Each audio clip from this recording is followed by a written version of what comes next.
Group 4 పరీక్షను ఎదుర్కోబోయే అభ్యర్థులందరికీ Pradeep academy స్వాగతం పలుకుతోంది. స్వాగతం సుస్వాగతం. మొన్న మనం ఈ గ్రూప్ 4 పరీక్షకు సంబంధించి తెలుగు సబ్జెక్టులో ఏ అంశాలు ఉంటాయి, సిలబస్ ఏంటి అనేటువంటి అన్ని విషయాల్ని మనం అవుట్లైన్గా రేఖామాత్రంగా A to Z ప్రతి ఒక్క విషయాన్ని మనం వివరించుకోవడం జరిగింది. బహుశా మీరు ఆ వీడియోను చూసే ఉంటారని నేను భావిస్తున్నా. ఆ వీడియోలో అక్షరక్రమం మొదలుకొని ఛందో ప్రకరణం వరకు కూడా అన్ని విషయాల్ని మనం బాహ్య ప్రకరణంగా రేఖామాత్రంగా స్పృశించడం జరిగింది. ఇప్పుడు ఈ రోజు నుంచి మనం మొత్తం సవిస్తరంగా వర్ణ ప్రకరణం నుంచి అన్ని వీడియోలను మనం విశదంగా చాలా ఎలాబొరేట్గా మనం చెప్పుకోబోతున్నాం. ఆ విషయాల్ని ఆ వీడియోలను మీరు గమనించి మీరు ఆ విషయాల్ని ఆకలింపు చేసుకొని పరీక్షకు సన్నద్ధులు కాగలుగుతారని ఒక ఆశాభావంతో మేమున్నాం. మీకు ఎల్లవేళలా ఈ ప్రదీప్ అకాడమీ అన్ని విధాలుగా మీకు సహకరిస్తుంది అనేటువంటి విషయంలో ఎలాంటి సందేహం లేదు. కాబట్టి తెలుగు సబ్జెక్టుకి సంబంధించి నేను మొదలుపెట్టేటువంటి మొట్టమొదటి మనం సిలబస్ ప్రకారంగా మనకు వర్ణ ప్రకరణం మొట్టమొదటిది. అందులో వర్ణ ప్రకరణం అనేటువంటిది మనం మొట్టమొదటగా మనకి ఇచ్చినటువంటి సిలబస్లో ఫస్ట్ చాప్టర్ ఇది వర్ణ ప్రకరణం. ఇది మనం నేర్చుకోబోతున్నటువంటిది.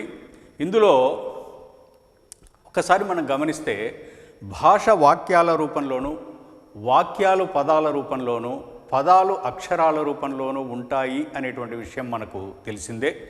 అంటే ప్రతి భాషకు ఏ భాషలోనైనా సరే అక్షరాలు అనేటువంటివి చాలా అవి లేనిదే పదాలు జనించవు, పదాలు జనించందే అవి పదాలు ఒక పద్ధతిగా కూడందే వాక్యాలు ఏర్పడవు.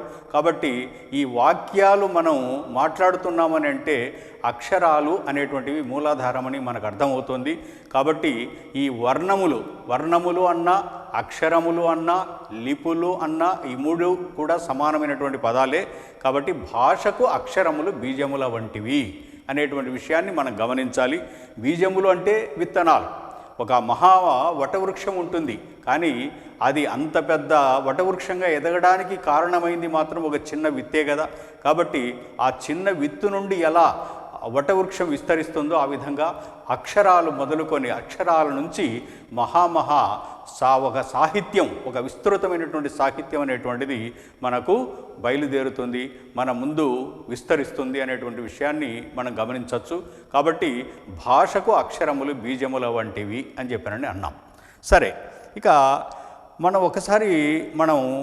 భాషా విషయానికి వస్తే అసలు భాష అంటే భాషింపబడునది భాష. భాష్ అనే ధాతువు నుండి ఉత్పన్నమైంది భాష అనే పదం. భాష్ అంటే భాషించడం, అంటే భాషించడం అంటే ఏంటి? మాట్లాడటం. కాబట్టి మనం మాట్లాడేటువంటిదే మనం భాషగా మనం పరిగణిస్తూ ఉన్నాం. మనం ప్రపంచవ్యాప్తంగా కొన్ని వేల భాషలు ఉన్నాయి. అందులో ముఖ్యంగా మన మాతృభాష అయినటువంటి తెలుగు భాషకు సంబంధించి మనం సవిస్తరంగా ఇందులో ఉన్నటువంటి అన్ని అంశాలని, మనం వ్యాకరణ అంశాలని సవిస్తరంగా మనం చెప్పుకోబోతున్నాం. మనం ఆంధ్ర భాషకు అక్షరములు 76. ఇది బాల వ్యాకరణంలో సూత్రం. ఇది ఆంధ్ర భాషకు అక్షరములు 76.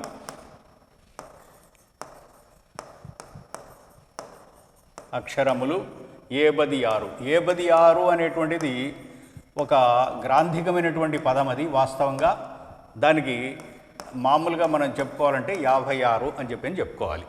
కాబట్టి ఇక్కడ ఆంధ్ర భాషకు ఉన్నటువంటి అక్షరములు 76. ఇది ఎందులో సూత్రము అంటే ఒక పరవస్తు చిన్నయ్య సూరి రచించినటువంటి బాల వ్యాకరణం అనేటువంటి గ్రంథంలో నుంచి మనం ఆ సూత్రాన్ని స్వీకరించాం. మనం చెప్పుకునేటువంటి తెలుగు వ్యాకరణంలో మనం చెప్పుకునే ప్రతి సూత్రం కూడా చిన్నయ్య సూరి రచించిన బాల వ్యాకరణం నుంచే అనేటువంటి విషయాన్ని మనం ఎప్పుడు కూడా గమనంలో ఉంచుకోవాలి. ఆయన మొట్టమొదట ఆయన సంస్కృత భాషను గురించి ప్రస్తావించాడు. ఇక్కడ నేను ఎందుకు మీకు ఆంధ్ర భాషను గురించి మొదటగా చెబుతున్నానంటే దానికి కారణం ఏంటంటే ముందు మన భాషకు సంబంధించి ఎన్ని అక్షరాలు ఉన్నాయి అనేటువంటి విషయం మనకు తెలిస్తే ఆ తర్వాత ఇతర భాషల గురించి మనం అవగాహన చేసుకోవడానికి చక్కగా వీలవుతుంది అనేటువంటిది నా ఉద్దేశం. అందుకోసం ఈ మాట ముందుకు చెప్పడం జరుగుతోంది. కాబట్టి ఇక్కడ ఆంధ్ర భాషకు అక్షరములు 56. 56 అంటే 56. ఇందులో మీకు అన్నీ తెలిసినటువంటివే. మనం ఇక్కడ మీరు అనుకోవచ్చు, మనం ఏమి డిగ్రీ స్థాయి ఏంటి, మళ్ళీ మనకు ఎక్కడనో తెలుగు మాస్టర్ మళ్ళీ అక్షర ప్రకారం నుంచి అక్షరాలు దిద్దించేటువంటి ఆ స్థాయికి, దిగువ స్థాయికి తీసుకెళ్ళడం ఏంటి అని చెప్పానండి. ఎందుకంటే ఇక్కడ ఏ డిగ్రీ స్థాయి అయినా మనం వచ్చింది అక్కడి నుంచే కాబట్టి, మనం ప్రాథమిక స్థాయి అదే కాబట్టి ఆ స్థాయి నుంచే మనం ఖచ్చితంగా ఒక నిర్ణయాత్మకమైనటువంటి విధానాన్ని మనం అభ్యసించాలి. కాబట్టి మనం ప్రతి విషయాన్ని కూలంకషంగా తెలుసుకోవాలి. ఇది నాకు తెలుసు అని చెప్పినటువంటి విషయాన్ని మనం చాలా వరకు మర్చిపోవాలి. నాకు తెలియదు అని అనుకుంటూనే తెలుసుకోవడానికి ప్రయత్నం చేయాలి. బహుశా నాకు తెలిసి మీకు ఈ విషయాన్ని నేను ఎందుకు చెబుతున్నానంటే, ఆంధ్ర భాషకున్న అక్షరాలు 56 అనేటువంటి విషయాన్ని మీరు ఎవరైనా రాయగలరా అని నేను చాలామంది విద్యార్థుల్ని అనేక కోచింగ్ సెంటర్లో నేను ప్రశ్నిస్తూ ఉంటాను. కానీ ఏ ఒక్కరు కూడా 56 అక్షరాలు రాసి మేము రాశాం సార్ అని చెప్పినటువంటి వాళ్ళు నాకైతే తెలియలే ఇంతవరకు. దానికి కారణం అందుకోసమనే మనం ఇక్కడి నుంచే మొదలుపెట్టాం. సరే, ఇక్కడ మనం మీకు తెలుసు ఆ ఆ ఈ ఈ ఇది ఒక వరుస. ఆ తర్వాత ఊ ఊ, ఈ ఊను ఇలాగే రాస్తున్నారా, ఇప్పుడు అచ్చు పుస్తకాలు ఇలాగే ఉందా అనేటువంటిది ఒకసారి మీరు గమనించండి. ఆ తర్వాత రు రు, ఆ తర్వాత లు. ఇది చూడండి, ఇది విచిత్రమైనటువంటిది. ఇది ఒక అక్షరం. దీన్ని లు లు అని చెప్పానని అంటున్నాం. అంటే అచ్చు అక్షరం, అచ్చు లు. అది లు లు. ఇది భాషలో ఇప్పుడు లేదు, క్రమేపీ ఎప్పుడో కనుమరుగైపోయింది. ఇప్పుడు ఉన్నవే కూడా, ఇప్పుడు ఇవి కూడా కనుమరుగైపోయేటువంటి దశలో ఇవి కూడా ఉన్నాయి. ఇప్పుడు దాదాపుగా ఇవి కూడా మానేస్తూ ఉన్నారు చాలా వరకు. లు లు, ఆ తర్వాత ఏ ఏ ఐ ఓ ఓ ఔ. ఈ మొత్తం వీటిని అన్నింటినీ, ఇవి మొత్తం 16 ఉంటాయి మనం కౌంట్ చేస్తే. ఈ 16ంటిని ఏమంటారంటే అచ్చులు అని చెప్పానని అంటాం. ఈ 16ంటిని అచ్చులు అని అంటాం. కాబట్టి ఇక్కడ ఇప్పుడు నేను 56 అక్షరాలు ఆంధ్ర భాషకు ఉన్నాయి అంటే, ఆంధ్ర భాష అంటే తెలుగు భాష, మళ్ళీ ఇంకొక భాష అని అనుకున్నారు. ఎందుకంటే మనం అంతా ఆంధ్రప్రదేశ్ రాష్ట్రీయులం కదా. కాబట్టి ఆంధ్రము, తెలుగు, తెనుగు ఈ 3 పర్యాయ పదాలు మన భాషకు. కాబట్టి ఇక్కడ మీరు అచ్చులు 16 అచ్చులు మీరు రాయగలరా అని అనుకుంటే, అందులో ఇప్పుడు మనం చెప్పుకున్నటువంటి ఈ లు లు అనేటువంటివి మాత్రం మీరు ఖచ్చితంగా దానికి రాస్తారు, కానీ వాటి స్థానంలో అవి ఉండవు. అవి మీరు ఏం రాస్తారు, అక్కడ ఇవి రాస్తారు మీరు లు లు అని. కానీ వాస్తవంగా అవి హల్లులు, అవి అచ్చులు కాదు, అవి వాస్తవంగా చెప్పాలంటే. కాబట్టి అచ్చులకు సంబంధించిన, మనం అచ్చులు అనేటువంటి అంశాన్ని గురించే కదా మనం మాట్లాడుకుంటున్నాం. కాబట్టి అచ్చులే ఉండాలి. కాబట్టి ఇవి లూలు, ఏ ఏ ఐ ఓ ఓ ఔ, ఇవి మొత్తం 16. వీటిని ఏమంటారంటే అచ్చులు అని చెప్పానని అంటాం. ఆ తర్వాత మనం హల్లులు అనేటువంటి తర్వాత ఓ అక్కడ అయిపోయింది కదా. ఆ తర్వాత 0, అర 0, విసర్గ. వీటిని ఏమంటాం, ఉభయాక్షరాలు అంటాం. వీటిని ఉభయాక్షరాలు. ఎందుకు వీటిని ఉభయాక్షరాలు అన్నారంటే, 0, అర 0, విసర్గ అనేటువంటి ఉభయాక్షరాలు అనే పేరు ఎందుకు వచ్చింది వాటికి అంటే, వీటికి అచ్చుల ధర్మం ఉంటుంది, హల్లుల ధర్మం ఉంటుంది. కాబట్టి ఉభయం, మన ఉభయచర జీవి అని మనం సైన్స్లో, సామాన్య శాస్త్రంలో మనం చదివి ఉంటాం కదా. అలాగా ఉభయం అంటే 2, అంటే అచ్చుల ధర్మాన్ని సంతరించుకుంటాయి, హల్లుల ధర్మాన్ని సంతరించుకొని ఉంటాయి. కాబట్టి వీటికి ఉభయాక్షరాలని పేరు. ఆ తర్వాత నెక్స్ట్ మనకు దానికంటే ఒక క్రమంగా మనం ఎవరినైనా ప్రశ్నించండి, అక్షరాలు అచ్చుల తర్వాత ఏమి అని చెప్పానని ప్రశ్నించండి, వెంటనే ఏం సమాధానం వస్తుంది, హల్లులు అంటారు. ఇప్పుడు అచ్చులు, హల్లులు, ఉభయాక్షరాలు అని సమాధానం చెబుతారు. చిన్నపిల్లవాడు మొదలుకొని పెద్దవాళ్ళ దాకా అదే సమాధానం వస్తుంది. కానీ అది తప్పు కదా. ఆర్డర్ ఎట్లా ఉంది, వరుస క్రమం. అచ్చులు మనం చెప్పుకున్నాం 16, ఆ తర్వాత ఉభయాక్షరాలు, ఆ తర్వాత 16 అచ్చుల తర్వాత వచ్చేటివి 3 ఉభయాక్షరాలు. ఆ తర్వాత వచ్చేటువంటి వాటిని ఏమంటారంటే హల్లులు అంటారు. ఇవి కవర్గము అంటారు. దీన్ని ఏమంటారంటే కవర్గము. ఇది కవర్గం. కవర్గం కా ఖ గా ఘ ఇన ఇది. ఆ తర్వాత మీరు ఇక్కడ గమనించాలి, ఇక్కడ దీని గురించి ఇక్కడ నేను చెప్తాను మళ్ళీ. చ ఛ జ ఝ ఇని, టా ఠ డా ఢ అణ, తా థ ద ధ న, ప ఫ బ భ మ, ప ఫ బ భ మ.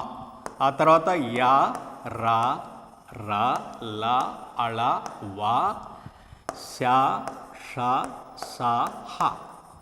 ఇంతే. ఇవి మొత్తం మనం లెక్క పెడితే మనకు 37 ఉంటాయి ఇందులో. ఇవి హల్లులు అంటారు వీటిని. ఇప్పుడు ఇందాక మనం అన్నాం ఆంధ్ర భాషకు అక్షరములు 76, 56 ఎవరు రాయలేరు అంటే ఒక 4 తక్కువనో 4 ఎక్కువనో రాయడం, ఎక్కువ అంటూ ఏముండదు, తక్కువే రాయడం అనేది జరుగుతుంది అనేది. ఎందువల్లంటే ఇక్కడ వస్తుంది అది సమస్య. ఇక్కడ చ చ ఇదేంటిది, ఇదేంటి కొత్త అక్షరం మాదిరి కనపడుతోంది. ఇక్కడ చ తర్వాత పైన తావత్తు లాంటి గుర్తున్నటువంటి ఇంకొక చ రాశాం. అలాగే జా తర్వాత పైన తావత్తు లాంటి గుర్తున్నటువంటి జాని ఇంకొక దాన్ని రాశాం. ఇవేంటి అసలు? వీటిని ఇలా రాయడం ఏమి ఉద్దేశం అని అంటే, ఇక్కడ వీటిని గుర్తుల్ని ఏమంటారంటే బ్రౌన్ గుర్తులు అంటారు. వాటి మనకు చార్లెస్ ఫిలిప్స్ బ్రౌన్ అని ఒక ఆంగ్లేయ ద్వారా కడప కలెక్టర్గా పనిచేసేవాడు. ఆయన తెలుగు అంటే ఆయనకు విపరీతమైనటువంటి ప్రేమ. ఆయన దగ్గర పనిచేసేటువంటి ఒక 8 మంది పండితుల్ని ఆయన జీతభత్యాలు ఇచ్చి వాళ్ళని పెట్టుకొని తెలుగు నేర్చుకున్నాడు ఆయన. ఒక విచిత్రమైన విషయం ఏంటంటే, అటువంటి ఆంగ్లేయ ద్వారా తెలుగు భాష మీద మక్కువను పెంచుకొని వాళ్లతో తెలుగు భాష నేర్పించుకొని తెలుగు భాషకు వ్యాకరణం రాశాడు. ఇదెంత గొప్ప విషయం మీరు గమనించండి. కాబట్టి ఒక భాషకు వ్యాకరణం రాయాలి అని అంటే ఆ భాషలో అంతో ఇంతో పాండిత్యం సంపాదిస్తే తప్ప అది సాధ్యం కాదు. కాబట్టి తెలుగు భాషలో ఆయన ఎంత ఒక ఉద్దండ పండితుడైతే తప్ప అది ఆ వ్యాకరణం రాయడం సాధ్యం కాదు. కాబట్టి అంతగా ఆ స్థాయికి ఆయన చేరుకోగలిగాడు. కాబట్టి ఒకసారి ఆయన దగ్గర పండితులకు ఆయనకు చర్చ జరిగింది. సార్ ఇది 2 పదాలు, దీన్ని ఏమంటామో దీన్ని అని చెప్పానని అంటే, ఒకసారి మనం చెప్పుకుంటే దీన్నేమో చాప అంటున్నాం, దీన్నేమో చీమ అంటున్నాం, దీన్నేమో చేప అని అంటున్నాం. ఇక్కడ చేప అనేటువంటి దాన్ని అంటే ఉచ్చారణ ప్రొనౌన్సియేషన్లో దీన్నేమో చాను ఒకలాగా పలుకుతున్నాము, దీన్నేమో ఇంకోలాగా పలుకుతున్నాం. అంటే ఆ పలకడానికి కారణం ఏంటి అంటే, ఇక్కడ దీన్ని కూడా చేప అని అనాలి కదా, చాప అని ఎందుకు అనకూడదు అని ప్రశ్నించాడు బ్రౌన్. అంటే సార్ అది ఆ విధంగా మనం పలకకూడదు, అది చేప అని అన్నప్పుడు అది అలాగే పలకాలి, చాప అన్నప్పుడు ఇలాగే పలకాలి అంటే అది కాదు, ఇది ఇలా పలకాలి అనేటువంటి ఒక ఐడెంటిఫికేషన్ ఎప్పుడు వస్తుంది, మనం ఏదో ఒక గుర్తు పెట్టుకుంటే కదా అది అనేటువంటి ఉద్దేశంతో ఇట్లాంటి ఉచ్చారణ వచ్చినప్పుడు దాని మీద ఒక తల మీద ఒక ఇలాంటి తావత్తు లాంటి గుర్తు ఒకటి పెడదాం, అప్పుడు దాని ఉచ్చారణ విధానం వేరేగా వినబడుతుంది, వేరేగా ఉంటుంది అనేటువంటి విషయం అందరికీ పఠితలకందరికీ చదివే వాళ్ళకందరికీ అర్థమవుతుంది అనే ఉద్దేశంతో అక్కడ చాప, ఇది చేప అని పలకాలి, ఇది చాప అని పలకాలి అనేటువంటి విషయంగా ఆయన చెప్పడం జరిగింది.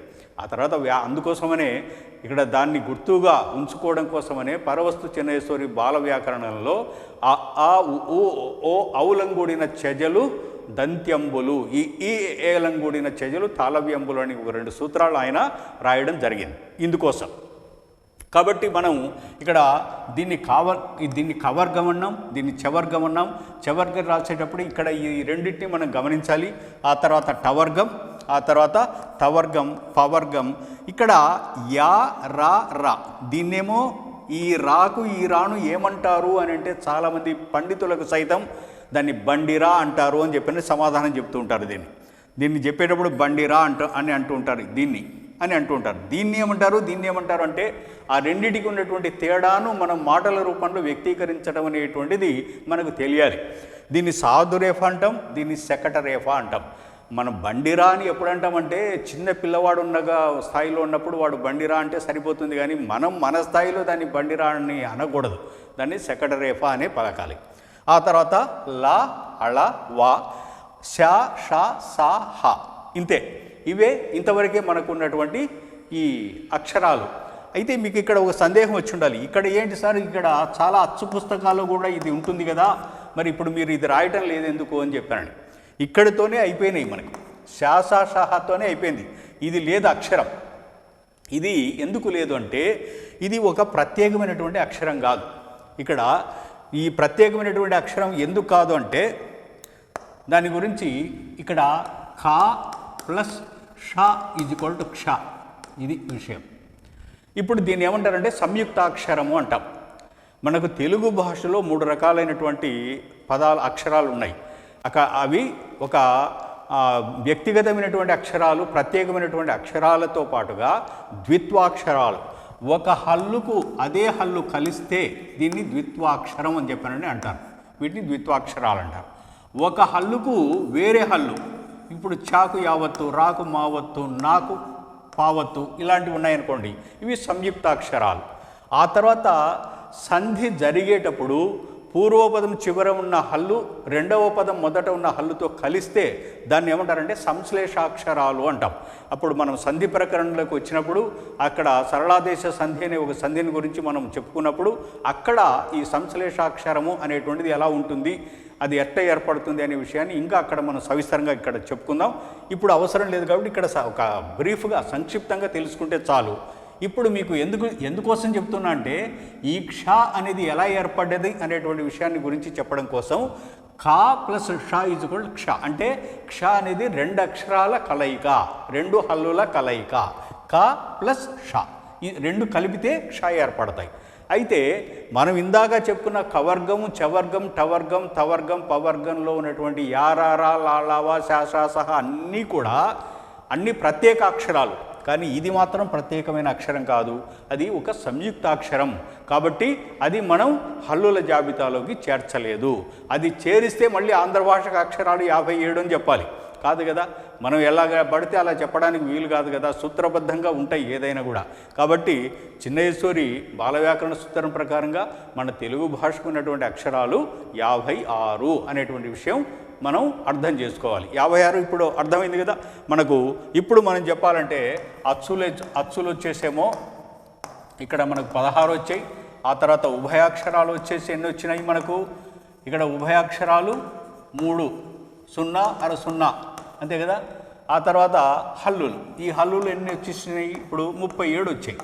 మొత్తం మీరు లెక్క పెట్టండి, 56 అక్షరాలు ఉంటాయి మొత్తం అంతా.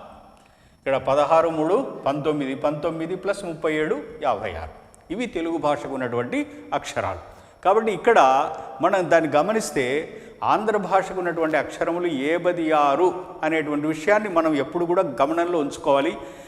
ఎందుకు గమనంలో ఉంచుకోవాలి అనేటువంటి విషయాన్ని ఎందుకు చెప్తున్నానంటే ఆ తర్వాత ఇంకా చాలాసార్లు ఈ అక్షరాలతో మనకు అవసరం ఏర్పడుతుంది. అంటే అచ్చులంటే ఏవి, హల్లులంటే ఏవి, ఉభయాక్షరాలంటే ఏవి, వాటి ధర్మాలు ఏవి, అసలు ఏవి అక్షరాలు అవి, ముందు ఆ అక్షరాలు ఏవో తెలిస్తే ఆ తర్వాత వాటి ధర్మాలు ఏవో మనం తర్వాత ఆలోచన చేయొచ్చు. అంటే ముందు తర్వాత కూడా మనం వీటితో మనకు అవసరం ఉంటుంది కాబట్టి మనం వాటిని గురించి మనం చెప్పుకోవాలి. సరే, ఇప్పుడు ఆంధ్ర భాషకు ఉన్నటువంటి అక్షరాలని గురించి 56 అక్షరాలని గురించి మనం సవిస్తరంగా చెప్పుకున్నాం. ఇది ఒక సూత్రబద్ధంగా గుర్తుపెట్టుకోవాలి. ఆంధ్ర భాషకు అక్షరములు 76 మీన్స్ 56 అనేటువంటి విషయం మనకు బాగా క్లియర్ కట్గా అర్థం కావాలి. ఆ తర్వాత మామూలుగా మొట్టమొదట సంస్కృతమునకు అక్షరములు 70. ఇది బాలవ్యాకరణంలో మొట్టమొదటి సూత్రం. ఇది వాస్తవంగా సంస్కృతమునకు అక్షరములు 70.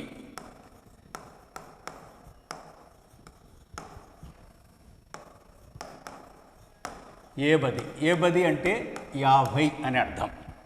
సంస్కృతమునకు అక్షరములు 70. సరే, సంస్కృతము అని అంటేనే మనం ఆంగ్లంలో దీన్ని సాంస్క్రిట్ అని చెప్పానని అంటాం. జనని సంస్కృతంబు ఎల్ల భాషలకును లేదా జనని సంస్కృతంబు సకల భాషలకును అని శ్రీనాథ మహాకవి దాని గురించి, దాని వైభవాన్ని గురించి పేర్కొనడం జరిగింది. అంటే మొత్తం ప్రపంచ భాషలు వేలాదిగా ఉన్నాయని మనం ఇందాక చెప్పుకున్నామే. ఆ వేలాది భాషలకు మాతృక, తల్లి లాంటిది ఏది, మూలమైంది ఏది అని చెప్పానని అంటే సంస్కృతమే. అందుకనే దీనికి 2 పేర్లు ఉన్నాయి. ఆది భాష తర్వాత అమర భాష. ఇది 2 పేర్లు సంస్కృత భాష. కాబట్టి ఇక్కడ ఆది భాష అంటే ఆది అంటే అర్థం మొట్టమొదటి అని అర్థం. మొట్టమొదటి భాష. మొత్తం సృష్టి జరిగిన తర్వాత మనుషులు వ్యవహరించిన కాలక్రమేణా ఎన్నో పరిణామాలకు లోనై నోటికి మాట రావటం మొదలైన తర్వాత మాట్లాడింది సంస్కరించబడి మాట్లాడబడిన భాష ఏది అంటే సంస్కృత భాష. కాబట్టి ఆది భాష. తర్వాత అమర భాష. అమర భాష అంటే ఇది అమరులు మాట్లాడినటువంటి, అమరులు అంటే దేవతలు, దేవతలు మాట్లాడినటువంటి భాష ఇది అమర భాష. కాబట్టి ఈ సంస్కృతానికి రెండు పేర్లు, ఆది భాష, అమర భాష.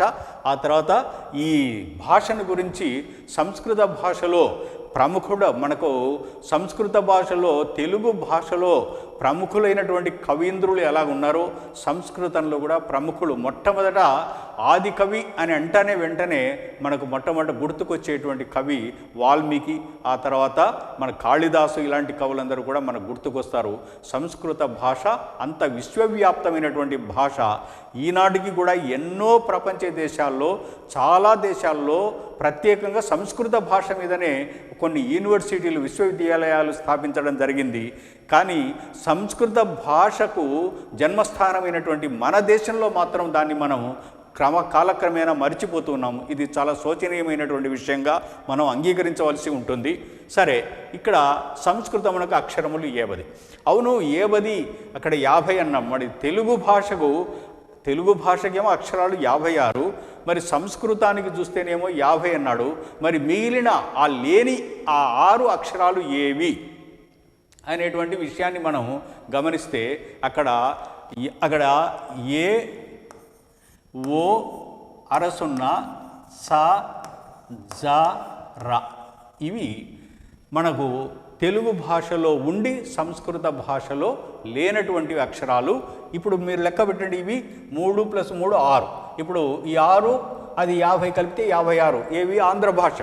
కానీ సంస్కృతంలో మాత్రం 50 ఉన్నాయి. కాబట్టి ఇక్కడ మనకు మరి మిగిలినవి 6 ఏవి అని చెప్పానంటే, లేనివి ఏవి అంటే ఇవి సంస్కృత భాషలో లేవు అనేటువంటి విషయాన్ని మనం గమనించవచ్చు. కాబట్టి సంస్కృత భాషకు వర్ణములు 80 అనేటువంటి విషయాన్ని మనం గుర్తుకు పెట్టుకోవాలి. ఆ తర్వాత సరే, ఇప్పుడు మనం ఆంధ్ర భాషకు అక్షరములు 76 నేర్చుకున్నాం. ఆ తర్వాత సంస్కృతమునకు వర్ణములు 80 అనేటువంటి విషయాన్ని మనం చెప్పుకున్నాం. తర్వాత ప్రసిద్ధి చెందినటువంటి భాష సంస్కృత భాష తర్వాత ప్రాకృత భాష. కాబట్టి ప్రాకృతమునకు వర్ణములు 40. ఇక్కడ ప్రాకృతమునకు వర్ణములు 40. 40 అని చెప్పిన అన్నప్పుడు దీనికి అర్థం 40 అని అర్థం. ఇక్కడ ప్రాకృత భాషకు వర్ణములు 40 అనేది ఒక సూత్రం. మనం సూత్రాలు ఇవన్నీ కూడా ఖచ్చితంగా మనం కంఠస్థం చేయాల్సిందే. ఎందుకంటే అవి కంఠస్థం చేయకపోతే, చేస్తే ఒక్కసారి ఆ జన్మంతా మళ్ళీ మనం మర్చిపోలేము వాటిని. ఒకసారి మనం ఊరికి అర్థం చేసుకొని మనం వదిలేస్తే అవి మనకు కలకాలం జ్ఞాపకం ఉండవు. కానీ ఒక సూత్రబద్ధంగా వాటిని మనం కంఠస్థం చేసినామంటే అవి శాశ్వతంగా మన మెదడులో నిక్షిప్తమైపోతాయి. అది ఆ విషయాన్ని మనం గమనంలో ఉంచుకోవాలి. సరే, ప్రాకృతమునకు వర్ణములు 40 అనేటువంటి విషయాన్ని ఇక్కడ మనకు చెబుతున్నాడు సూత్రబద్ధంగా. ప్రాకృతము అనేటువంటిది ఒక భాష. సంస్కృత భాషనే సంస్కరిస్తే వచ్చినటువంటిది ప్రాకృతమని, ప్రాకృతాన్ని సంస్కరిస్తే సంస్కృతం ఏర్పడిందని మరికొందరు. ఇట్లాగా ఇది ఒక వాదన, చర్చ. వాటితో మనకు అవసరం లేదు. మొత్తానికి ప్రాకృత భాషలు 16 భాషలు ఉన్నాయి. అందులో 16 మనము ఒక 6 మనం ముఖ్యంగా చెప్పుకోవచ్చు. 1 ప్రాకృతము, 2 శౌరసేని, 3 మాగధి, 4 పైశాచి, 5 చూళికా పైశాచి, 6 అపభ్రంశం.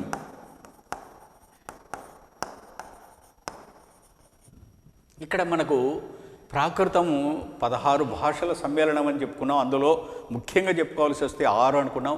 ప్రాకృతము, శౌరసేని, మాగధి, పైశాచి, చూళికా పైశాచి, అపభ్రంశం అని.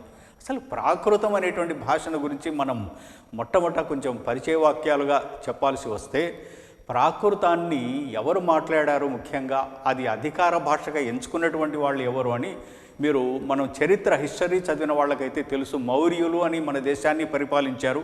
ఆ తర్వాత వాళ్ళ సామంతరాజులు వాళ్ళు ఎవరు, ఈ హాలుడు, వీళ్ళందరూ శాతవాహనులు. వాళ్ళు మౌర్యుల సామంతరాజులే శాతవాహనులు.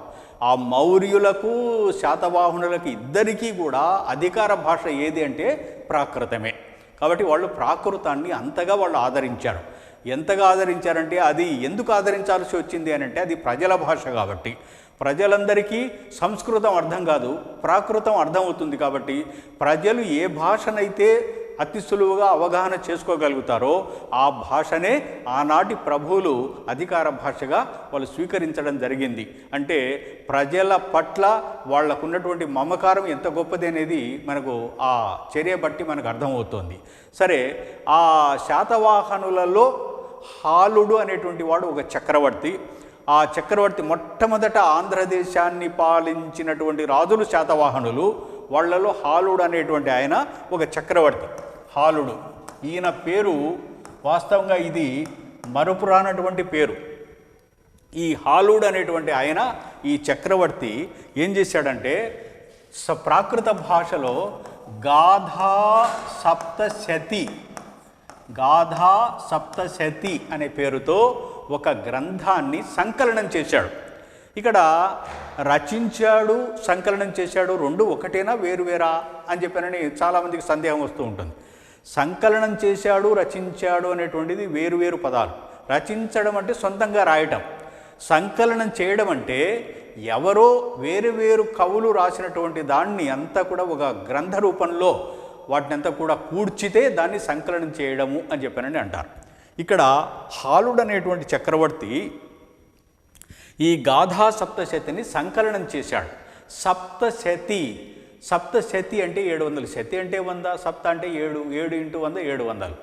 700 పద్య గాథల్ని ఆయన సమీకరించి గాథా సప్తశతి అనేటువంటి పేరుతో ఆయన ఒక పెద్ద ఆ బృహద్ గ్రంథాన్ని ఆయన సమీకరించడం ఆయన చేయడం జరిగింది. ఎవరు? హాలుడు అనేటువంటి చక్రవర్తి.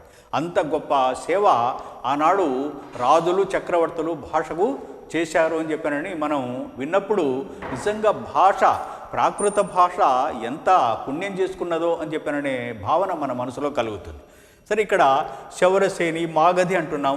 ఈ పైశాచి భాషను గురించి మనం చెప్పుకోవాల్సి వస్తే, ఇక్కడ ఈ పైశాచి భాష ఏంటంటే, పైశాచి అంటే పిశాచాలకు సంబంధించింది అనేది కాదు.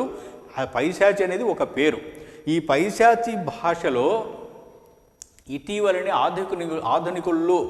ఆధునిక కవీశ్వరుడు సరస్వతి పుత్రుడు అనే బిరుదు పొందినటువంటి మహాకవి ఉండేవాడు.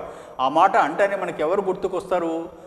ఆయన పుట్టపర్తి సత్యనారాయణాచార్యులు గుర్తుకొస్తారు. ఆయన సరస్వతి పుత్ర బిరుదాంకితుడు. ఆయన చాలా ఈ భాషలో, పైశాచి భాషలో అద్భుతమైనటువంటి పాండిత్యాన్ని సంపాదించాడు అని చెప్పానని అంటారు. ఆ తర్వాత ఇక్కడ గుణాఢ్యుడు అనేటువంటి కవి ఆనాడు ఉండేవాడట. ఆయన ఒక పెద్ద బృహత్ బృహత్ అంటే పెద్దది అని అర్థం. పెద్ద కథ అనేటువంటి దాన్ని ఆ పేరుతో ప్రాకృత భాషలో ఉన్నటువంటి ఈ పైశాచి తెగకు సంబంధించిన భాషలో ఆయన బృహత్ కథను రచించాడట గుణాఢ్యుడు అనేటువంటి కవి. అంటే అప్పుడు కేవలం ఒక భాషలోనే కాదు, ఎన్ని ఉన్నాయో, ఎన్ని విడిగా ఉన్నటువంటి వాటిలో కూడా ఒక్కొక్కరు ఒక్కొక్క పాండిత్య ప్రతిభను వాళ్ళు సంతరింప చేసుకున్నారంటే వాళ్ళకు భాష పట్ల ఉన్నటువంటి మక్కువ ఎంత ఎక్కువగా ఉండేది అనేటువంటి దాన్ని మనం గమనించవచ్చు. సరే, ఇక్కడ ఆ విధమైనటువంటి ఈ 6 భాషల్లో ఈ 6 భాషల్ని కలిపి మనం ప్రాకృతము అని చెప్పానని అంటున్నాం. ఈ ప్రాకృత భాషకు మనకు వర్ణములు 40 అని చెప్పానని అంటున్నాడు. మరి ఈ 40 మన తెలుగు భాషకు చూస్తేనేమో 56 అక్షరాలు అని చెప్పానని మనం చెప్తున్నాం. మరి ఇక్కడ చూస్తే 40 అని చెప్పానని అంటున్నాడు. మిగిలిన 16 అక్షరాలు ఏవి అనేటువంటి విషయాన్ని అది మనము ఒకటి గమనించాలి. మనం ఎప్పుడు కూడా చాలామంది వీళ్ళు ఏం చెప్తుంటారంటే, అనవసరంగా ఇప్పుడు స్కూల్ అసిస్టెంట్ తెలుగు డిఎస్సి రాసేటువంటి వాళ్ళకి ఎంత లోతుకు వెళ్ళాలో అంత లోతుకు వెళ్ళాలి కూడా. కానీ ఇక్కడ గ్రూప్ 4 పరీక్షను ఎదుర్కోబోయేటువంటి అభ్యర్థులకు ఇంత డెప్త్ అంటే ప్రతి భాషలో ఆ ప్రాకృత భాషలో ఉన్నటువంటి అక్షరాలు ఎన్ని అని తెలియడం అవసరం. ఆ ప్రాకృత భాషను ఎవరు ఆదరించారు, ఏ రాజులు ఆదరించారు అని తెలియడం అవసరం. అందులో ఉన్నటువంటి ప్రముఖమైనటువంటివి అవి ఆ భాషా భేదాలు ఏవి అనేటువంటిది తెలియడం అవసరం. అంతవరకే కానీ ఇక దాంట్లో గురించి లోపలికి మనం వెళ్ళాల్సినటువంటి అంత అవసరం మనకు లేదు. అయినా కూడా మనం చెప్పుకోవాల్సి వస్తే ఇక్కడ తెలుగు భాషలో ఉండి ప్రాకృత భాషలో లేని అక్షరాలు ఎన్ని అవుతాయి? అప్పుడు 16 అవుతాయి. ఆ 16 ఏంటివి అని చెప్పానంటే రు, రు, లు, లు, ఏ, ఐ, ఓ, ఔ, ఆ తర్వాత అరసున్న, ఆ తర్వాత నెక్స్ట్ అక్కడ ఇన్న, ఇన్ని, స, జ, ఆ తర్వాత ర, ష, ష. ఇవి 16 అక్షరాలు. ఇవి తెలుగు భాషలో ఉన్నాయి, కానీ ప్రాకృత భాషలో మాత్రం లేవు. ఆ విషయాన్ని మనం గుర్తుపెట్టుకోవాలి. సరే, మొత్తానికి ప్రాకృత భాషలకు సంబంధించినటువంటి వర్ణాలు 40 అనేటువంటి విషయం మనకు అర్థమైంది. ఇప్పుడు మనము సంస్కృత భాషకు ఎన్ని అక్షరాలు చెప్పుకున్నాం, ఆంధ్ర భాషకు ఎన్ని అక్షరాలు చెప్పుకున్నాం, ఆ తర్వాత ప్రాకృత భాషకు ఎన్ని అక్షరాలు చెప్పుకున్నాం. ఇక ఇంకొక భాష ఉంది, అచ్చ తెనుగునకు వర్ణములు 36. ఇది అచ్చ తెనుగునకు వర్ణములు 36.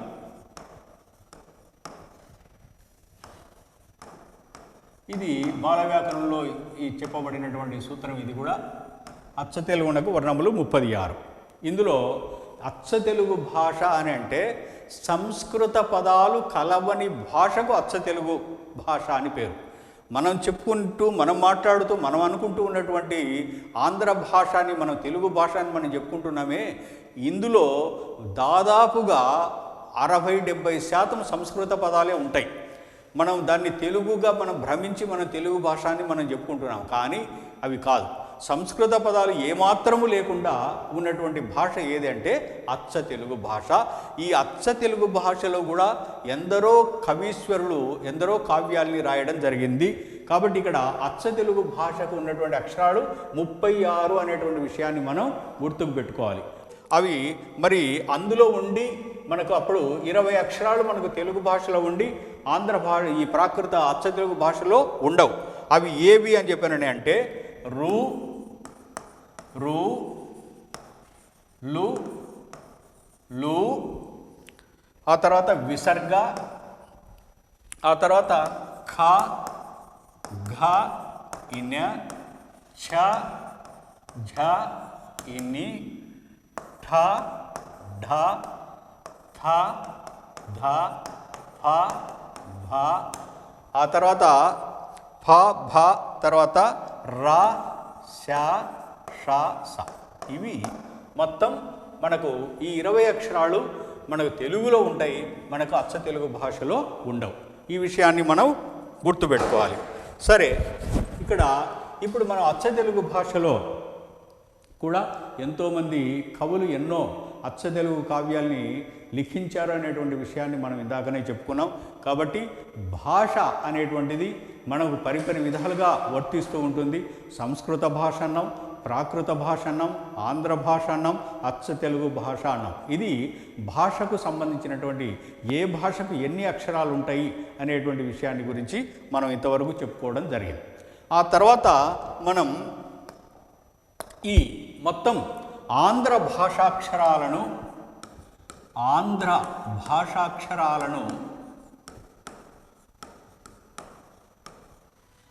భాషాక్షరాలు అంతర్విభాగం అనేటువంటి టాపిక్ వద్దాం మనం. ఇందులో మనకున్నటువంటి 56 అక్షరాల్ని మనం ఏ విధంగా వాటిని విభజించుకోవడం జరిగింది అనేటువంటి విషయాన్ని మనం చెప్పుకుంటే అందులో మొట్టమొదటిది అచ్చులు. మొట్టమొదటి విభాగం అచ్చులు. వీటికి 2 పేర్లు ఉన్నాయి, ప్రాణములు, స్వరములు అని. ప్రాణములు, స్వరములు, ఇవి వీటికి ఉన్నటువంటి పేరు.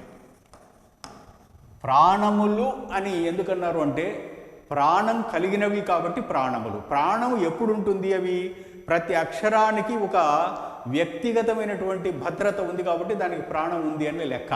కాబట్టి అక్కడ స్వరములు ఇవి స్వయంగా పలకబడతాయి కాబట్టి ఇవి స్వరములు. కాబట్టి ఇక్కడ అచ్చులకు ప్రాణములు స్వరములు అని పేర్లు ఉన్నాయి అని చెప్పారని మనం చెప్పుకున్నాం. ఈ అచ్చులు ఎన్ని అని అంటే మనం ఇంతకుముందే మనం చెప్పుకున్నాం అచ్చులు 16 అని. ఈ 16 ఏవి అనేటువంటిది కూడా మనం అందులో చెప్పుకోవడం జరిగింది. ఏవి ఆ మొదలుకొని ఔ వరకు ఉన్నటువంటి 16ంటిని మనం అచ్చులు అని చెప్పారని అన్నాం. ఆ తర్వాత ఈ అచ్చులు ఇప్పుడు ఈ 16ంటిని ఈ అచ్చులలో ఉన్నటువంటి మళ్ళీ అంతర్విభాగం ఏమి అనేటువంటి విషయాన్ని మళ్ళీ ఒకసారి మనం దాని గురించి చెప్పుకున్న తర్వాత మిగతా విషయాల జోలికి వెళ్ళాలి. ఇప్పుడు అచ్చులు అంతర్విభాగం. ఈ అచ్చుల్లో ఉన్నటువంటి అంతర్విభాగం ఏమి? అచ్చులు మొత్తం 16 అని చెప్పానని మనం చెప్పుకున్నాం. అందులో ఫస్ట్ హ్రస్వములు 1వ విభాగం. హ్రస్వములు అని అంటే దీనికి నిర్వచనం ఏంటి అంటే ఒక్క మాత్ర కాలంలో పలుకబడేవి. ఒక్క మాత్ర కాలంలో పలుకబడేవి ఇవి దీనికి నిర్వచనం. ఒక్క మాత్ర కాలంలో పలుకబడేవి ఏవి? హ్రస్వములు. ఇక్కడ మాత్ర అనేటువంటి మాట వచ్చింది. మాత్ర అంటే అర్థం ఏంటి అంటే ఇక్కడ ఒక క్షణంలో 4వ వంతు, లేదా ఒక సెకండ్లో 5వ వంతు, లేదా ఒక కనురెప్ప పాటు కాలం, లేదా ఇంకా చెప్పాలంటే ఒక చిటుక వేసినంత కాలం. ఈ కాల పరిమాణాన్ని బట్టి మనం మాత్ర అంటే ఏది అనేది మనం తెలుసుకోవచ్చు. కాబట్టి ఒక చిటుక వేసినంత కాలంలో పలుకబడేటువంటి దాన్ని మాత్ర అని చెప్పానని అంటాం. కాబట్టి ఇక్కడ ఒక్క మాత్ర కాలంలో పలుకబడేవి మాత్రమే హ్రస్వములు అని చెప్పానని అన్నాం. ఈ హ్రస్వములు ఏవి అన్నప్పుడు అప్పుడు ఆ, ఈ, ఊ, రు, లు, ఏ, ఓ ఇవి ఈ మొత్తం 7 కూడా హ్రస్వాల కిందికి మనం వాటిని తీసుకోవాలి. వీటికి దీర్ఘాలు లేవు చూడండి. దీర్ఘంగా మనం పలకడం లేదు. ఒక్క మాత్ర కాలంలో అంటే ఒక చిటుక వేసినంత కాలంలోనే వాటిని పలకాలి. అది ఒక కాల నిర్దేశం. అది ఆ, ఈ, ఊ, రు, లు, ఏ, ఓ అంతే. కాబట్టి ఇలా పలకాలి. అట్లే తర్వాత రెండవ దానికి కాలానికి వస్తే రెండవది ఏంటి? దీర్ఘములు. 2వ విభాగం దీర్ఘములు. ఇక్కడ దీర్ఘములు అన్నప్పుడు ఇవి ఏమి? దీనికి నిర్వచనము 2 మాత్రల కాలంలో పలకబడేవి. ఇవి 2 మాత్రల కాలంలో పలకబడేవి.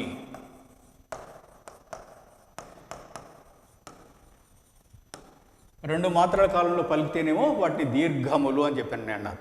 ఈ పైన చెప్పబడినటువంటి వాటిని మనం దీర్ఘాలుగా రాస్తే ఆ, ఈ, ఊ, ఆ తర్వాత రు, లు, ఏ, ఓ అంతే.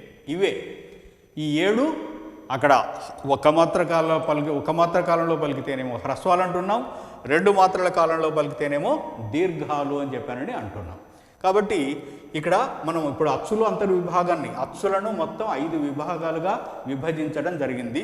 అందులో ఇప్పుడు మనం 2 విభాగాలని గురించి మనం చెప్పుకున్నాం. ఇక 3వ విభాగం ఏంటంటే ప్లుతములు.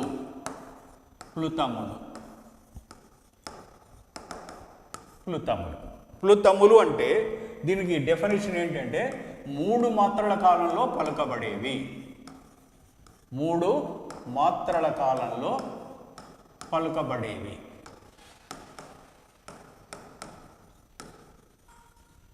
3 మాత్రల కాలంలో వీటిని పలకాలి. అంటే ఇంతవరకు మనం హ్రస్వాలనేమో 1 మాత్ర కాలంలో పలికాం, దీర్ఘాలనేమో 2 మాత్రల కాలంలో పలికాం, ఇక్కడ ప్లుతాలనేమో 3 మాత్రల కాలంలో పలుకుతున్నాం.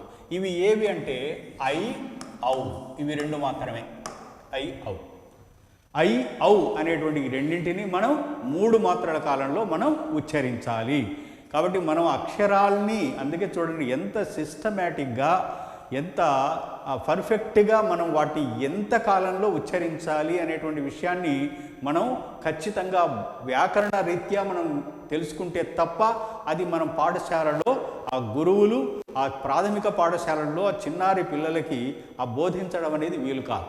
కానీ దురదృష్టవశాత్తు ఈ విధమైనటువంటి ఆ ఉచ్చారణ వైవిధ్యాన్ని ఉపాధ్యాయులు ఆ విద్యార్థులకు ప్రాథమిక స్థాయిలో నేర్చుకునేటువంటి ఆ విద్యార్థులకు బోధించకపోవడం వల్ల అసలు హ్రస్వాలంటే ఏమి, దీర్ఘాలంటే ఏమి, ప్లుతాలు అంటే ఏవి, ఏ అక్షరాన్ని ఎలా ఎంతసేపు ఉచ్చరించాలి అనేటువంటి విషయాన్ని వాళ్ళకి ఎవ్వరికీ తెలియకుండా అగమ్యగోచరంగా ఉంది. వాడు ఆ హ్రస్వాక్షరమైన ఆను ఒకే కాలంలోనే పలుకుతున్నాడు, దీర్ఘాక్షరమైన ఆను కూడా ఒకటే కాలంలోనే. ఆ రెండింటికి ఏం తేడా లేదు, ఆ ఈ ఊరు అంతేగా. కాబట్టి అలా కాదు, ప్రతి అక్షరానికి ఒక నిర్దిష్టమైనటువంటి కాల వ్యవధిని నిర్ణయించడం జరిగింది. ఆ నిర్ణయాత్మకమైనటువంటి కాలంలో మాత్రమే అక్షరాన్ని పలకాలి, అంతేగాని మన ఇష్టం వచ్చినట్టుగా మనం అక్షరాన్ని ఉచ్చరించేటువంటి వీలు కాదు. సరే, ఇక్కడ ప్లుతములు అంటే 3 మాత్రల కాలంలో పలకబడేవి అన్నాం. ఆ తర్వాత నెక్స్ట్ 4వ విభాగం, ఇది 3వ విభాగం. 4వ విభాగం వక్రములు. దీనికి నిర్వచనం ఏంటంటే వంకరగా ఉండునవి అని. వంకరగా ఉండునవి ఇవి 4 ఉన్నాయి. ఏ ఓ ఈ 4 వక్రములు అంటారు. ఇక్కడ మీరు గమనించవచ్చు, ఇక్కడ ఈ ప్లుతములు, హ్రస్వములు, దీర్ఘములు, ప్లుతములు ఈ 3 వచ్చేసి సమయం అంటే సమయ నిర్దేశం అనేది దాని గురించి చెప్పినటువంటి 3 విభాగాలు. కానీ ఈ వక్రములు తర్వాత చెప్పబోయే వక్రతమములు ఈ 2 కూడా ఇక్కడ ఆకారపరంగా నిర్దేశించి చెప్పబడుతూ ఉన్నాయి. కాబట్టి ఇక్కడ సమయంతో పని లేదు. ఇక్కడ ఇక్కడ ఐ ఔ అనేటువంటిది ఒక సమయబద్ధంగా 3 మాత్రల కాలంలో పలకాలి ప్లుతాలు కాబట్టి. కానీ ఇక్కడ ఎన్ని మాత్రల కాలంలో వీటిని పలకాలి అనేది ఇక్కడ చెప్పడం లేదు. ఇక్కడ ఏమంటున్నాడు, వక్రములు అవి వంకరగా ఉన్నాయి అని చెప్పానని అంటున్నాడు. అంటే మిగతావన్నీ చక్కగా ఉన్నాయని కాదు అర్థం. అక్కడ ఒక భాషలో ఒక్కొక్క సాంకేతిక పదాలు ఆ విధంగా ఏర్పడి ఉంటాయి అంతే, వాటికి సాంకేతిక నామాలు. కాబట్టి ఏ ఓ ఈ 4ంటికి వక్రములు అని పేరు.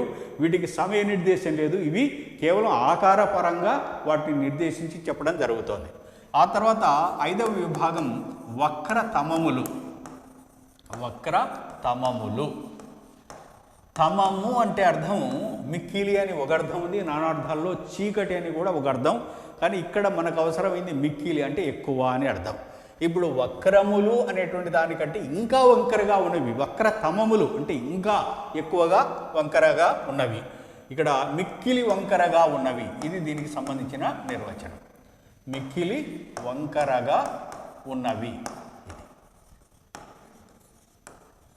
మిక్కిలి వంకరగా ఉన్నవి ఇవి ఏవి అని చెప్పానని అంటే, ఇక్కడ ఈ మిక్కిలి వంకరగా ఉన్నవి కూడా ఐ ఔ ఇవి 2. ఇప్పుడు మీకు ఒక సందేహం వచ్చి ఉండాలి, వస్తుంది కూడా చాలామందికి. ఎందుకంటే కొంచెం వెనకటికి ఒక 4 వాక్యాలు వెనక్కి పోతే మనం ప్లుతములు అనేటువంటి దానికి కూడా ఇవే అక్షరాలనే మనం చెప్పుకున్నాం, ఐ ఔలు. ఇక్కడ కూడా ఐ ఔలే చెప్పారు.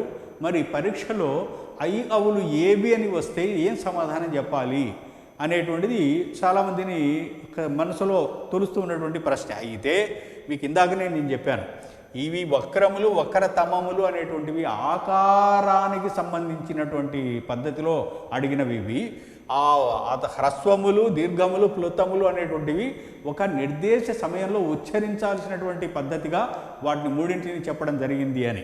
కాబట్టి ఇక్కడ ఐ ఔలు ఏవి అని ప్రశ్న అడిగాడు అనుకోండి, ఏవి అని ప్రశ్న అడిగినప్పుడు వక్రతమములు అనైనా ఉంటుంది, ప్లుతములు అనైనా ఉంటుంది తప్ప 2 కూడా ఎప్పుడు కూడా ఉండవు పరీక్షలో. ఆ విధంగా అడగడం జరగదు. అడగడం అనేటువంటిది జరిగితే అది వాళ్ళు ప్రశ్నించేటువంటి ప్రశ్న పేపర్లో దొరికిన తప్పే తప్ప మీ తప్పు కాదు. కాబట్టి మీరు ఆన్సర్ సెలెక్ట్ చేసినా కూడా అది కరెక్టే అవుతుంది. కాబట్టి దాని గురించినటువంటి చింత మనకు అక్కర్లే. కాబట్టి ఈ విషయాన్ని మనం దృష్టిలో పెట్టుకోవాలి. వక్రతమములు అన్నా ఐ ఔలే, ప్లుతములు అన్నా ఐ ఔలే. ఐ ఔలు ప్లుతములు అవి 3 మాత్రల కాలంలో పలికితేనేమో ప్లుతములు అంటారు, వాటిని ఐ ఔలు అంటారు. ఇక్కడ మిక్కిలి వంకరగా ఉన్నటువంటివి ఏవి అని చెప్పినని ప్రశ్న వస్తే అవి కూడా ఐ ఔలే. కాబట్టి ఇక్కడ ఆకారపరంగా మిక్కిలి వంకరగా ఉన్నవి అనేటువంటి విషయాన్ని ఇక్కడ చెబుతూ ఉన్నాడు. కాబట్టి ఇవి ఏమంటారు, వక్రతమములు అంటారు. ఈ 5ంటిని ఏవేవి 5?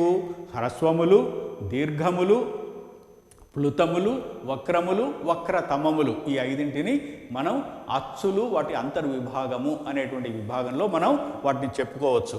కాబట్టి ఇక్కడ అచ్చుల్ని గురించి మనం చెప్పుకున్నాం. ఆ తర్వాత నెక్స్ట్ మనం ఇప్పుడు అచ్చుల తర్వాత వెంటనే ఏవి అంటే హల్లులు అని మాత్రం మళ్ళీ అనొద్దండి, ఎందుకంటే ఆల్రెడీ మనం చెప్పుకున్నాం అచ్చుల తర్వాత వచ్చేటువంటి వరుస క్రమంలో ఏమున్నాయి, ఉభయాక్షరాలు ఉన్నాయి కదా, ఉభయాక్షరాలు. ఈ ఉభయాక్షరాలు ఏవి అని చెప్పిన అంటే మనం ముందే చెప్పుకున్నాం, సున్నా, అరసున్నా, విసర్గ అని. ఇప్పుడు ఈ సున్నా, అరసున్నా, విసర్గ అని మూడింటికి ఉభయాక్షరాలని పేరు. ఉభయాక్షరాలని వాటికి ఎందుకు పేరు వచ్చింది అంటే కూడా మనం అక్కడ చెప్పుకున్నాం. ఎందుకు పేరు వచ్చింది అంటే అవి అచ్చుల ధర్మాన్ని కలిగి ఉంటాయి, హల్లుల ధర్మాన్ని కలిగి ఉంటాయి, కాబట్టి వాటికి ఉభయాక్షరాలని పేరు. మరి సున్నా అనేటువంటి దాని గురించి ఇంకాస్త వివరంగా మనం చెప్పుకోవాల్సి వస్తే సున్నకు 3 పేర్లు ఉన్నాయి. బిందువు, దీనికి 3 పేర్లు ఉన్నాయి. బిందువు, అనుస్వారము, బిందువు అనుస్వారము పూర్ణము నిడుద బొట్టు. ఇది 4 పేర్లు. నిడుద బొట్టు, ఇది చూడండి. ఇవి సున్నకు సంబంధించినటువంటి 4 పేర్లు. కాబట్టి మనకు తెలుగు భాషలో గ్రాంధిక భాషలో ముఖ్యంగా సున్నా విపరీతంగా వినియోగించడం జరుగుతోంది. సున్నాతో కలిసినటువంటి పదాలు ఎక్కువగా మనం ఆధునిక భాషలో గ్రాంధిక భాషలో ము అని ఉన్నటువంటి చోట, గ్రాంధిక భాషలో ము అని ఉన్న చోట ఆంధ్రము అని ఉందనుకోండి. ఆంధ్రము అని ఉంటే మనం ఆధునిక భాషలో దీన్ని ఏం చేస్తున్నాము, ఆంధ్రం అని ఇలా రాస్తున్నాం. అంటే ము ఉన్న చోటంతా కూడా ఈ సున్నాను మనం స్వీకరించడం జరుగుతోంది. కాబట్టి సున్నా ఉపయోగం ఆధునిక భాషలో ఎక్కువగా మనకు కనిపిస్తోంది. ఆ తర్వాత ఇది సున్నా అంటే బిందువు అని, అనుస్వారమని, పూర్ణమని, నిడుద బొట్టు అని 4 పేర్లు ఉన్నాయి. ఆ తర్వాత అరసున్నా. అర అన్నప్పుడు ఎప్పుడు కూడా సెకండరీ ఫేమ్ రాయాలి. ఇది బాగా గుర్తుపెట్టుకోవాలి. ఎందుకంటే మనం తెలుగు వ్యాకరణాన్ని మనం చదువుతున్నాం, మళ్ళీ తప్పులు రాయడం అనేది ఉండకూడదు. భాషాపరంగా తెలుగు వ్యాకరణం మనం నేర్చుకునేటప్పుడు శుద్ధమైనటువంటి వ్రాతలోనూ శుద్ధత్వం ఉండాలి. ఆ తర్వాత పలికే విధానంలోనూ ఉచ్చారణలోనూ కూడా శుద్ధత్వమే ఉండాలి. కాబట్టి ఇది అరసున్న. ఈ అరసున్నకు ఏమని దీనికి కూడా పేర్లు ఉన్నాయి. దీనికి అర్ధానుస్వారము, ఆ తర్వాత కురుచబొట్టు, కురుచబొట్టు అనేటువంటి దీనికి సంబంధించినటువంటి పేర్లు. ఇక అర్ధ బిందువు అని కూడా ఇంకొక పేరు, అర్ధ బిందువు. ఇది కూడా దీనికి 3 పేర్లతో దీన్ని వ్యవహరిస్తారు. ఇది అరసున్నారు. అయితే ఇప్పుడు భాషలో అరసున్న అనేటువంటిది లోపిస్తోంది. ఎక్కడ కూడా భాషలోనే కాదు, మన మాటల్లోనే కాదు. మాటలు ఎలాగూ వినపడదు అనుకోండి, కనీసం వ్రాతలోనన్నా వినపడుతుందా కనపడుతుందా అంటే వ్రాతలోను కూడా లోపిస్తోంది. పూర్వం ప్రాచీన గ్రంథాల్లో ఖచ్చితంగా ఉండేది అరసున్న, కానీ ఇప్పుడు ఎక్కడ కూడా మచ్చుకు కూడా కనిపించటం లేదు. అయితే ఏంటయ్యా అరసున్న ఉంటే ఏమి, ఊడిపోతే ఏమి అనేటువంటిది ఒక ఆలోచన చాలామందిలో మనకు కనపడుతూ ఉంటుంది. ఇక్కడ అరసున్న ప్రాశస్త్యం ఏంటంటే, ఇప్పుడు ఇది ఉందనుకోండి, 7 ఇది అనుకోండి. ఇప్పుడు ఒక దాంట్లో దీన్ని 7 అని చదువుతున్నాం, దీన్ని 7 అని చదువుతున్నాం, కానీ రెండవ దానికి మధ్యలో ఏ తర్వాత అరసున్న రాశాం. ఇప్పుడు 7 అని అంటే దీని అర్థం అరసున్న రాయకపోతే అర్థం 7 అనేటువంటి అంకెను సూచిస్తుంది. ఇక్కడ 7 అనే అరసున్న పెట్టామనుకోండి, దీని అర్థం ఎవడు అని అర్థం వస్తుంది, ఎవడు అని. అలాగే ఇక్కడ వీడు అని చెప్పి అంటూ ఉన్నాం. ఇంకోటి వీడు అని ఇంకొక అరసున్న రూపం. ఇక్కడ వీడు అని చెప్పి అన్నప్పుడు అరసున్న రాయకపోతే దీన్ని ఏమంటున్నాం అంటే పట్టణము అంటారు. దీన్ని పట్టణం. మరి ఇక్కడ అరసున్న రాస్తే వీడు వాడు అనే మాట వస్తుంది చూడండి. వీడు వాడు అనేటువంటి పద్ధతిలో మనం వాడతామా లేదా ఆ పదాలు, అలాంటి పదం అది, ఆ అర్థం వస్తుంది. అంటే అరసున్న ఉండటం వల్ల అర్థాలు ఎంతగా మారిపోతాయి అనేటువంటి విషయం తెలుగు వ్యాకరణంలో బాగా నిష్ణాతులైనటువంటి వారు గమనించేటువంటి అంశం. కాబట్టి ఇప్పుడు ఆ నిష్ణాతత్వం అనేటువంటిది ఇప్పుడు లోపించింది. కాబట్టి అరసున్నకు ఆదరణ అనేది పూర్తిగా తగ్గిపోయింది. సరే, ఆ తర్వాత ఇది అచ్చులోను కూడా క్రమేపీ లుప్తమైపోయింది, కనపడకుండా పోతోంది. ఆ తర్వాత ఇప్పుడు మనం ఉభయాక్షరాల ప్రస్తావనలో ఉన్నాం. సున్నాను గురించి చెప్పుకున్నాం, అరసున్నాను గురించి చెప్పుకున్నాం. ఆ తర్వాత మిగిలింది ఏంటి, విసర్గ. విసర్గ అంటే విడువబడునది విసర్గ. ఇది విడువబడునది విసర్గ అనేది ఒక నిర్వచనం. విడువబడునది విసర్గ, విడువబడునది విసర్గ. ఇక్కడ విశేషమైన సంసర్గ కలది విసర్గ. ఇది రెండవ నిర్వచనం. విశేషమైన సంసర్గ కలది, సంసర్గ కలది విసర్గ.